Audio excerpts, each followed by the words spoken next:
Selamat Hari Orang Muda Sedunia. Memang bagus kalau ada surat gembala, tapi saya tidak sempat menulis, maka saya ingin berbagi surat gembala dari Bapak Suci Paus Fransiskus, pesan untuk Hari Kaum Muda Sedunia ini dalam menyongsong nanti Hari Kaum Muda Sedunia yang akan diadakan di tahun 2023 di Polandia. Jadi pesan dari Bapak Suci mengajak kita untuk bangkit dan menceritakan apa yang sudah kalian lihat dan kalian rasakan dengan pengalaman dari Santo Paulus sendiri.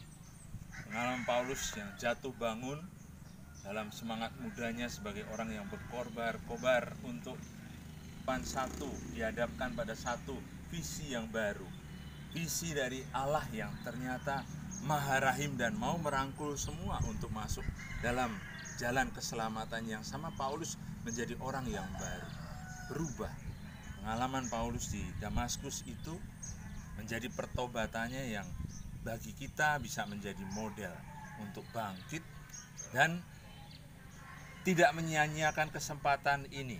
Masa pandemik ini menjadi masa di mana kaum muda juga terkena dampaknya. Dampak dari isolasi, dari kenyataan banyak anak-anak muda yang kehilangan pekerjaan dan kesempatan untuk melanjutkan studi karena sulitnya komunikasi dan transportasi, perjalanan keluar masuk dari satu daerah karena karantina dan segala macam. Belum lagi persoalan di dalam rumah tangga, kekerasan dalam rumah tangga karena semuanya dikurung dalam isolasi begitu. Karena situasi pandemik. Maka anak-anak muda yang juga menjadi korban dari situasi semacam ini, ya. Baik kalau kita sadar ini bukan sesuatu yang membuat kita harus mengalah dan terpuruk gitu. Tetapi justru Bapak Suci mengajak kita semua untuk bangkit. Bangkit karena kaum muda yang jatuh itu juga kemanusiaan atau umat manusia yang terpuruk, yang kehilangan harapan. Tapi kaum muda yang bangkit menandakan kemanusiaan atau umat manusia yang juga bangkit dan menatap ke depan ke harapan yang baru. Di tangan kalianlah dunia masa depan yang penuh dengan tantangan digitalisasi, modernisasi ini.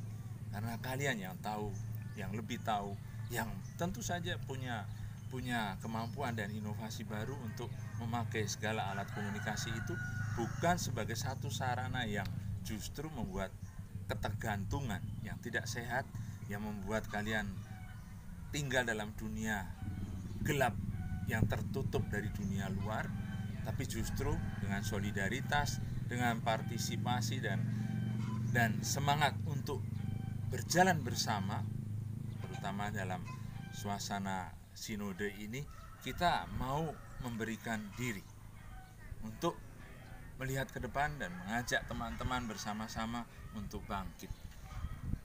Paulus di hadapan Raja Agripa, di depan pengadilan itu membuktikan bahwa apa yang dia alami, pertobatannya menjadi satu titik tolak untuk sesuatu yang baru.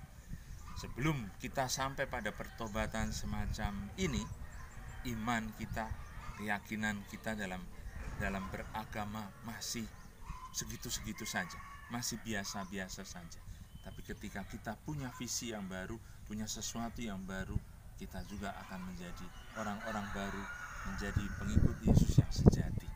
Mari teman-teman kaum muda di mana saja di Keuskupan Padang ini kita sambut ajakan Bapak Suci untuk bangkit dan menceritakan apa yang dibuat Tuhan kepada kita, yang mengubah kita, yang mengajak kita untuk mengubah dunia juga. Terima kasih. Salam berkat Tuhan untuk kalian semua pada Hari Kaum Muda Sedunia ini.